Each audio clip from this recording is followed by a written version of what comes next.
Start more US based ఈ learning platform. మీరు కూడా స్లాట్ బుక్ చేసుకోవాలంటే ఈ నెంబర్కి కాల్ చేయండి. హాయ్ ఎవ్రీవన్, ఈరోజు మన టాపిక్ గోల్డ్ అండి. ఎందుకంటే గోల్డ్ మనకి న్యూ ఆల్ టైమ్ హైని రీచ్ అయిందండి. ఆల్మోస్ట్ 66,000 వరకు మనకి 24 క్యారెట్ మనకి కనిపిస్తూ ఉంటే, అండ్ సిల్వర్ కూడా 75,500 వరకు రీచ్ అయిందండి. సో సడన్లీ ఏంటి గోల్డ్లో లాస్ట్ ఫ్యూ వీక్స్ నుంచి ఈ విధంగా మనము 62,000 నుంచి మనం చూసాము. సో 62,000 నుంచి మనకి ఇప్పుడు ఆల్మోస్ట్ 24 క్యారెట్ మనకి 66,000 వరకు వెళ్ళింది. So suddenly why this all time high ఎందుకు రీచ్ అవుతుంది? సో ఇంకా గోల్డ్ ఇంకా పెరుగుతుందా? సో ఈ టైంలో కొనొచ్చా? సో లేదు అంటే ఇంకా ఏమైనా కరెక్షన్ వస్తుందా? So many questions we are having and so everyone is having. So first we will understand why gold is reaching new all time high.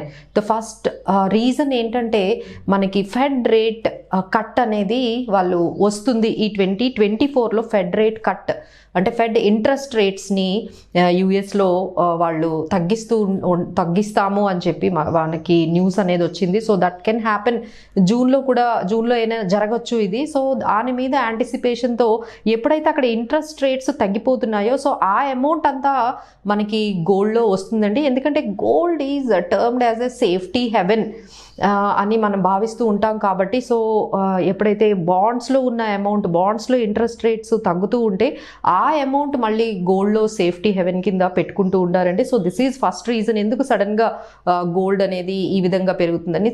Second one ఏంటంటే ఇంకా జియో పొలిటికల్ టెన్షన్స్ అయితే ఇంకా కంటిన్యూ అవుతూనే ఉన్నాయండి. World is going through very rough and tough, passing through very troublesome సిచ్యువేషన్స్లోనే ఇంకా ఉంది. ఇంకా మనకి జియో పొలిటికల్ టెన్షన్స్ అయితే కంటిన్యూ అవుతున్నాయి. So that could be the another reason. And ఇంకొకటి ఏంటంటే సెంట్రల్ బ్యాంక్స్ గోల్డ్ని ఎక్కువగా బై చేస్తున్నారండి. సో దానివల్ల కూడా గోల్డ్ డిమాండ్ పెరుగుతుంది. అండ్ ఫిజికల్ అవుట్కమ్ కూడా అంటే మనం ఎక్కువగా ఫిజికల్గా కూడా గోల్డ్ని బాగా బై చేస్తున్నారు. సో ఆల్ దోస్ థింగ్స్ అండి. అంటే ఒకవైపు సెంట్రల్ బ్యాంక్ గోల్డ్ని బై చేస్తూ ఉండడము, ఇలా పార్టిసిపేషన్ రీటైలర్స్ అందరూ కూడా ఈ గోల్డ్ని ఫిజికల్లో బై చేస్తూ ఉండడము, and US market interest Fed rates తగ్గుతాయనే అంచనాలు క్లియర్ అయిపోవడం.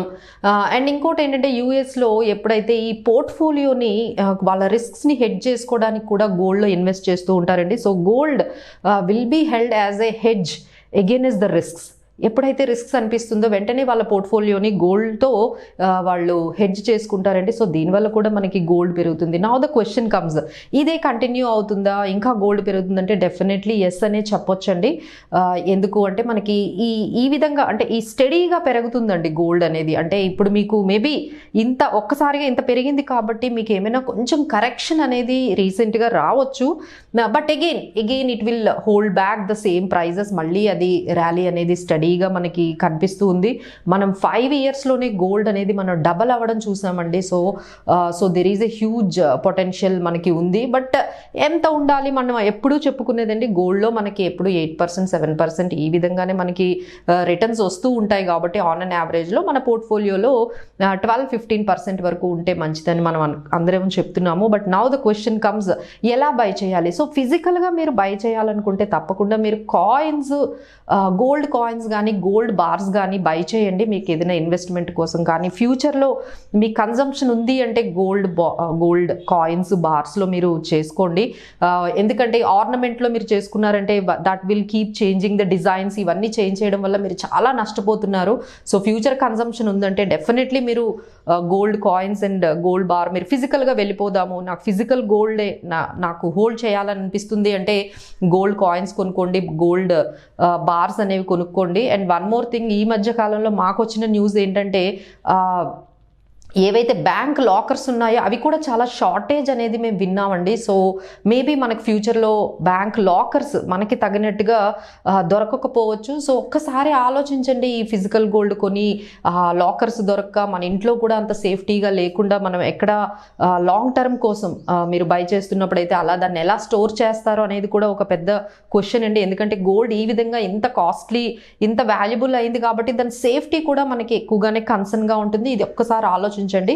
So second way of and best way of investment ఏంటంటే గోల్డ్లో మనము యాజ్ ఎ ఇన్వెస్ట్మెంట్గా కానీ లేకపోతే ఫ్యూచర్ కన్సంప్షన్లో కానీ మీరు కొనాలి అనుకుంటే బెటర్ గోల్డ్ ఈటీఎఫ్స్ని కొనుక్కోండి. దానికి ఒక డీమాట్ అకౌంట్ ఉంటే సరిపోతుంది. లేదు అంటే గోల్డ్ సావరిన్ బాండ్స్ కొనుక్కోండి. ఎందుకంటే అందులో లిక్విడిటీ ఉంటుంది, సేఫ్టీ ఉంటుంది, మీకు స్టోరేజ్ ప్రాబ్లమ్స్ ఉండవు, అండ్ మీకు అమౌంట్ ఈక్వల్గా మార్కెట్ ప్రైస్కి ఈక్వల్గా మీకు వచ్చేస్తుంది, అండ్ క్యాపిటల్ గెయిన్ అడ్వాంటేజెస్ ఉంటాయి. సో ఎవరైతే ఈ ఫిజికల్ గోల్డ్ కాదు, మేము ఎనీథింగ్ ఈజ్ ఫైన్ అంటే మేము డిజిటల్గా కూడా హోల్డ్ చేద్దాము అనే మీకు ఉద్దేశం ఉన్నట్లయితే మీరు gold ETFs and gold sovereign bonds వైపు కూడా మీరు చూడొచ్చండి for future. So gold is always looking as స్టడీగా మనకి సేఫ్టీగా ఉన్న అసెట్ క్లాసెస్లో ద బెస్ట్ అని మనము స్టడీ రిటర్న్స్ ఇవ్వడంలోని సేఫ్టీగా ఉండడంలోని మనకి గోల్డ్కి మించిన అసెట్ క్లాస్ లేదండి. So but you have to understand ఎంత ఇన్వెస్ట్ చేయాలి, ఎలా ఇన్వెస్ట్ చేయాలి, ఎప్పుడు ఇన్వెస్ట్ చేయాలి. సో ఎప్పుడైనా గోల్డ్ కొంచెం కరెక్షన్ వచ్చిందనుకోండి,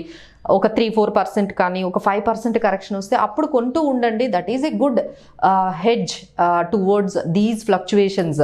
సో డెఫినెట్లీ మీకు రీసెంట్గా ఇప్పుడు తొందరలో అయితే మీకు ఏదైనా కొంచెం కరెక్షన్ అయితే మీకు గోల్డ్లో కొంచెం కనిపించవచ్చు. ఇలా కరెక్షన్స్ వచ్చినప్పుడల్లా కొంచెం వెళ్ళి మీరు గోల్డ్ని బై చేసుకున్నట్లయితే మీకు యావరేజ్గా మీకు మంచి ప్రైస్కి గోల్డ్ అనేది వస్తుందండి. బట్ లాంగ్ టర్మ్లో there is a good movement you can see in the gold, but steady returns అనేవి ఉంటాయండి.